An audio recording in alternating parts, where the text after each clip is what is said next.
Hey, good looking. What you got cooking? Oh my gosh, I'm so excited to have dinner tonight, and it's a repeat All right. of this week's upcoming recipe for, we are calling this green bean tray bake Tray bake. casserole. So Thanksgiving's coming up, and I only have 2 more weeks of recipes before the holiday, and I just kind of had a panic because I have this pie coming up too, and the crust, it's a whole grain graham crust that you are going to go nuts over. And I'm talking to our protective diet education community here because they get a recipe a week, protective recipe, but this video is 1 meal a day, plant-based couple. And we've been sharing these examples week after week, and I'm excited. It's fall, and we're still having melons coming out of the garden, and pomegranates were delivered by my friend April today, and these squash from her garden and persimmons from her tree. Those are going to take a while to ripen. Those you have to wait until they're really soft, and then you eat them with a spoon, just like we do with the cantaloupe. We cut the cantaloupe in half and scoop it with a spoon.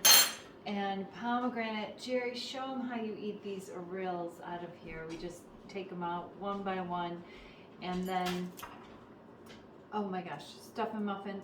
I'll explain what we have, but first we're going to have some Beaujolais. A little Beaujolais. Now this is flower water, hibiscus tea. We're drinking that room temperature like we would red wine. And okay, this tray bake. I love the name tray bake. I'm seeing that trending all over the place. Hold on a quick sec. All I right. forgot what I needed over here.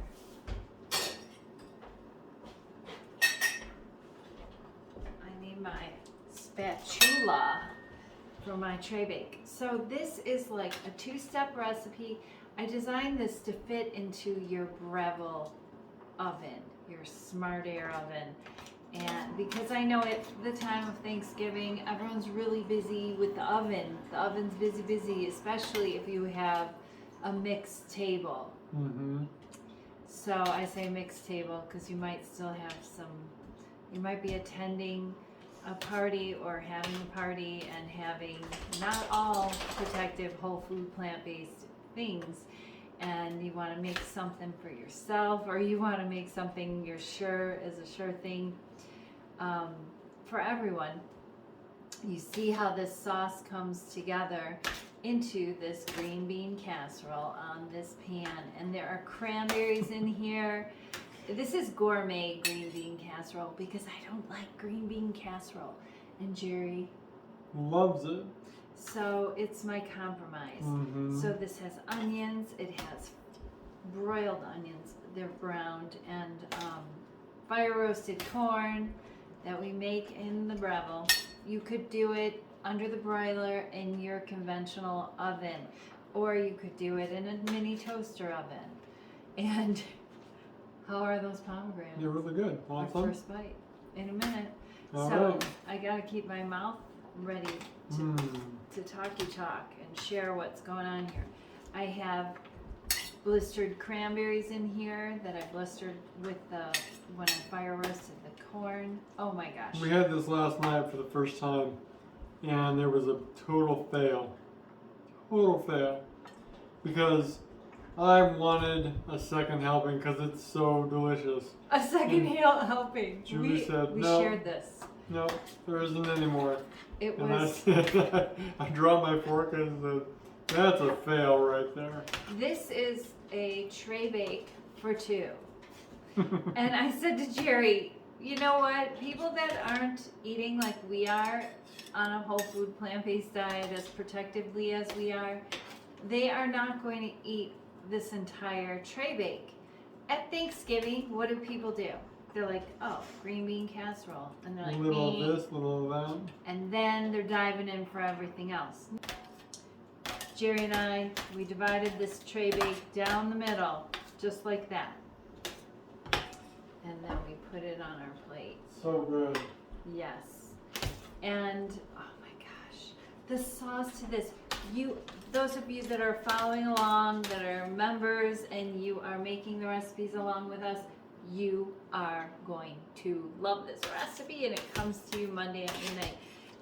Tomorrow, one more sleep. And, I'm so excited about it because I'm really into quick prep, but I'm really into, more importantly, really good, delicious food. If it doesn't hit all the spots, forget about it.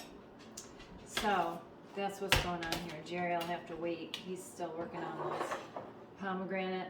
He went to feed Cooper because Cooper is very, very hungry all the time. All the time. Anyway, these are the country wheat stuffing muffins, and I wanted to give you a tip. Let them cool, because at least to just warm. These I baked earlier for aromatherapy, anticipation, rewards. Oh my gosh, my house smells like Thanksgiving. It smells like my Auntie Cindy's house. She made the best stuffing when I was a kid. Anyway, so if you let these cool, all you have to do, this is a ceramic muffin tin. All you have to do is give them a wiggle like this after they cool. And you don't have to use those papers. And they come out so clean. Yes. Yes. And this has everything that you'd have in typical turkey stuffing, without the turkey, of course. And it's got the celery, the onions, the cranberries, oh my gosh, are just on top for decoration. It's like Thanksgiving to go. But on Thanksgiving, we make these and we just break them up all over our plate and we put on the gravy. But today, I'm putting on my fermented hot sauce, my probiotic pepper sauce. I love that on there. I love that on my green bean tray bake casserole. And the other thing we have to add to this is the classic cranberry. Everything you see here is sugar-free, of course. So go heavy on that cranberry sauce. Enjoy it. And then another place I layered in the cranberry. Oh my gosh, this meal is incredibly protective with all of this red.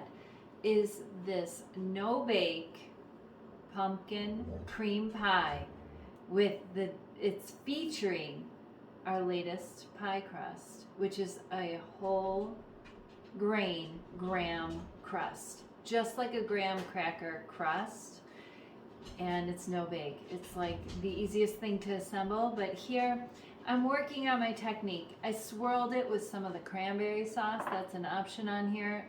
I would definitely go for it, especially if it's Thanksgiving time. You're gonna make your classic sugar-free cranberry sauce ahead of time, maybe a few days ahead of time, and then you could even double it up. I would recommend it because it's excellent with our plant-based yogurt and oats and everything. I put this on everything basically this time of year and year-round.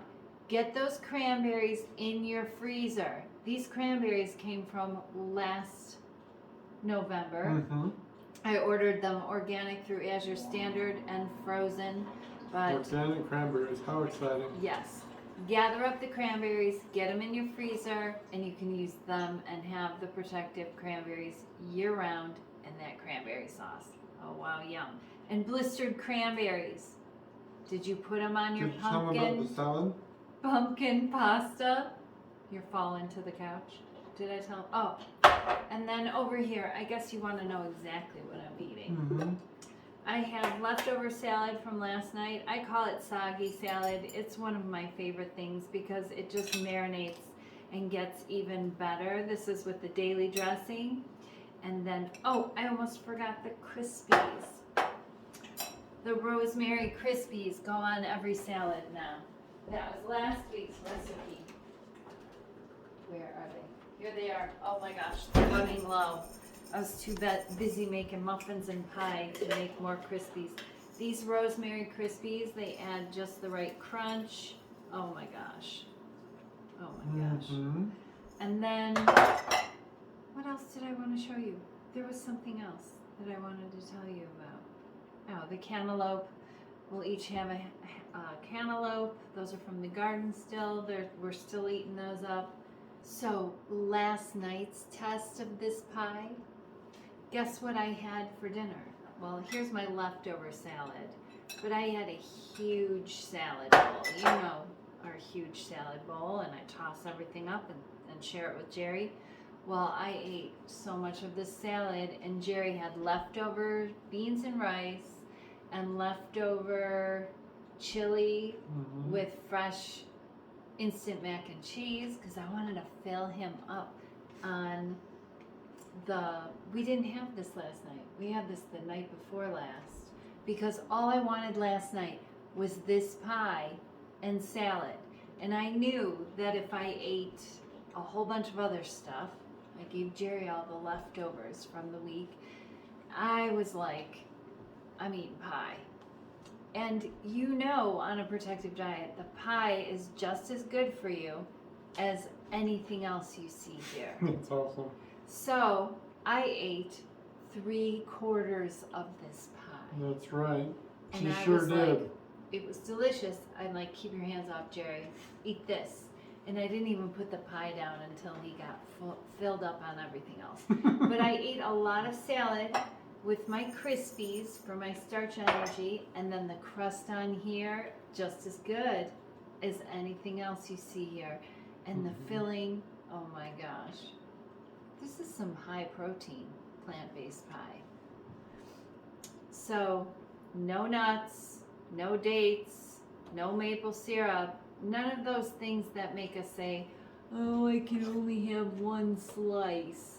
The only thing limiting me from eating more than half a pie tonight, I bet I'll polish off half a pie, is if I eat too many muffins, or I eat, well, I'm gonna eat this. I have big plans. My eyes are always bigger than my belly. But one of the reasons that I'm able to do this day fasting thing, and Jerry, what time is it? 10:13. 10:13. So we haven't eaten all day since last night's feast, and I've been painting today. I'm restoring this room. Well, we remodeled the room. We put quite an addition above our garage, and I have to put everything back together again, but I had to paint these cabinets that I got secondhand, so I had a lot of stuff to do, and I'm getting ready for a visit from my brother, so I'm like, oh my gosh, and then work and testing and cooking, testing these pies, and dog walk, and it's freezing. Yep, it's pretty cold. So it's not really freezing, is it? No, it's not. But it feels freezing to us. So anyway, we had a lot going on today, but my anticipation, excitement for this feast and the smell of my house from these stuffing muffins has created dopamine. And that dopamine reward comes before we take our first bite. It comes when we smell the food, when we see the food, when our microbes that live within us see the food, smell the food, anticipate receiving it. So that's what I buzz through my day on those dopamine hits, anticipating this feast, and it feels so good. No hunger, but it takes get through to the 4th day. And the other thing is we're having a much easier time with this because we don't have food cravings, we don't have bad microbes signaling for nasty sugar, animal products, cheese. Those things are highly addictive, and they are not addictive to me. They're addictive to the microbes that reside within me. I don't feed them those foods, so those microbes go dormant or die off without those feedings. So we don't have the cravings. That's why we are able to do this, because we are sugar-free. We are whole food plant-based, and we are free of additives, chemical food additives that are designed to cause cravings. So just a tip there. I got to share more about that in future videos and not talk so much about how excited I am about Thanksgiving. Every night. Day. It's wonderful. Every day we save up the room in our bellies just like you would on a holiday. And then we feast until we're full and satisfied. And we stay at a very low BMI, very lean, and we are producing HGH. It's a human growth hormone. Human growth hormone that retains our bones, our muscles, keeps us strong, builds muscle fast. As soon as we get to lifting, it's like within a couple weeks we see the gains. It's fast. So join us on a protective diet if you haven't already, and get into those day fasting lessons, because I guide you right through. It's like a roadmap to total sustainability on a whole food plant-based diet, because it's so much easier cooking once, cleaning up once, and you don't have these thoughts of food all day long. Maybe memories of food, maybe anticipation of food. All right, it's time to eat. It's not an emergency. Food is never an emergency. It is for our dog. Oh yeah, he's having a freak out over there because he gets a nice slice of his daily bread, fresh baked bread. When we eat dinner, the dogs get a slice of bread. They've already had their dinner. Take care. And best of health, it's time to eat.